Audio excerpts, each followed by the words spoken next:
So everybody's telling me I need to interact more or be more in the videos. So it's a big ass lifeboat, 10 meters long, and I have to do some maintenance because of the rats of the sea, aka seagulls. Dude got this new gaff I got. Check this out.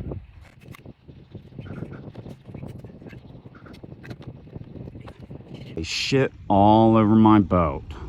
Look at all this bird shit.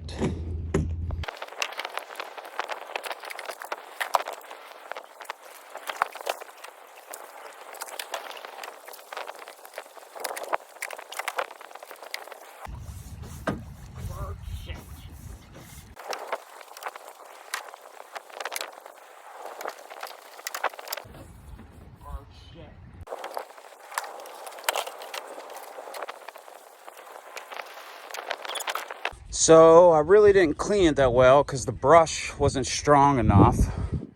So if there's any salty sea dogs out there that know how to keep the seagulls off, hit me in the comments.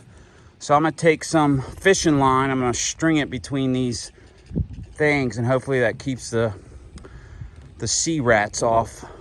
I don't know if you can see it, but it's on top of the boat. Anybody think that'll keep them off? I don't know, you can't see it. Well, it's there.